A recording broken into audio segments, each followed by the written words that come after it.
നിർമ്മാണം പൂർത്തീകരിച്ച Nenmara ചാട്ടിയോട് ചാന്തല്ലൂർ road side protection കോൺക്രീറ്റിന്റെ ഉദ്ഘാടനം നടത്തി.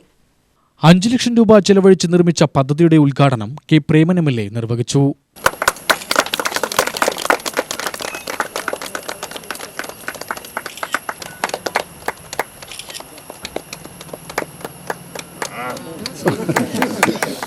കഴിഞ്ഞ തവണ നമ്മളിവിടെ നിന്നും ജയിച്ച് നമുക്ക് പാർട്ടി എന്നുള്ള നിലയിൽ തന്നെയാണ് ഇവിടെ ഒട്ടനവധി കാര്യങ്ങൾ ചെയ്യാൻ വേണ്ടി കഴിഞ്ഞത്. ഇപ്പോൾ ഇതിൻ്റെ 5 ലക്ഷം രൂപയാണെങ്കിൽ തൊട്ടപ്പുറത്തേക്ക് നോക്കിയാൽ അംഗൻവാടിക്ക് ഒരു 5 ലക്ഷം ഇപ്പോൾ നേരെയാക്കി.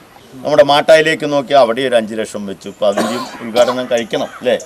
അതുപോലെ തന്നെ പോത്തുണ്ടിയിൽ നമ്മുടെ ചന്തല്ലൂർ തോടിന് സമീപത്ത് അതും 5 ലക്ഷം അല്ലേ, 10 ലക്ഷം രൂപ വെച്ച് അത്രയെല്ലാം കാര്യങ്ങൾ നമുക്ക് ചെയ്യാൻ കഴിയാവുന്നതെല്ലാം ചെയ്യാൻ കഴിഞ്ഞിട്ടുണ്ട്. അപ്പോൾ ഏറെ പരിമിതികളുണ്ടായിരുന്നു. ആ പരിമിതികൾക്കകത്ത് നമ്മുടെ പ്രദേശത്തെ നമ്മുടെ ജനങ്ങളെ ഒപ്പം ചേർത്ത് നിർത്തുക എന്ന പ്രവർത്തനം ഏറ്റെടുക്കാൻ ഞങ്ങൾക്ക് സാധിച്ചിട്ടുണ്ട് എന്ന അഭിമാനത്തോടു കൂടി തന്നെ അതോടൊപ്പം നിങ്ങളേവരുടെയും പിന്തുണയും സഹകരണം കൊണ്ടാണ് ഈ കാര്യങ്ങളെല്ലാം നടത്താൻ കഴിഞ്ഞത്. ജനകീയാസൂത്രണവുമായി ബന്ധപ്പെട്ടുകൊണ്ട് നമ്മുടെ കേരളത്തിലുണ്ടായിട്ടുള്ള മാറ്റങ്ങൾ എന്ന് പറയുന്നത് ചെറുതല്ല.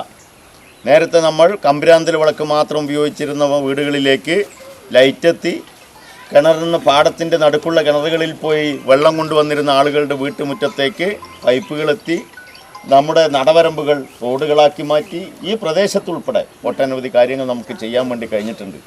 എന്തായാലും ഇനിയും ഈ പ്രദേശം നമ്മളെ തന്നെയാണ്, നമ്മളോടൊപ്പം തന്നെയാണ് അടിയുറച്ച് നിൽക്കുന്നത് എന്നുകൊണ്ട് ചെയ്യാൻ കഴിയാവുന്ന കാര്യങ്ങൾ പൂർണ്ണതയിലേക്ക് എത്തിക്കാൻ നമുക്ക് ഒരുമിച്ച് പോകാം. ഇപ്പോൾ നമ്മൾ ആഗ്രഹിക്കുന്ന എല്ലാ കാര്യങ്ങളും ഒറ്റയടിക്ക് ചിലപ്പോൾ നടന്നു എന്ന് വരില്ല, പക്ഷെ നടത്താൻ വേണ്ടിയുള്ള തീവ്രമായ പരിശ്രമം നമുക്ക് ഒരുമിച്ച് നടത്താം. ബ്ലോക്ക് പഞ്ചായത്ത് പ്രസിഡന്റ് സുധാ രവീന്ദ്രൻ അധ്യക്ഷയായി. Block panchayat vice president Thottam Narayanan, standing committee ചെയർപേഴ്സൺമാരായ സുഗന്ധി, ഉഷ ഗോപിനാഥ്, ബ്ലോക്ക് പഞ്ചായത്ത് അംഗം Nisha Haidarali, ward member C Gauri എന്നിവർ പ്രസംഗിച്ചു.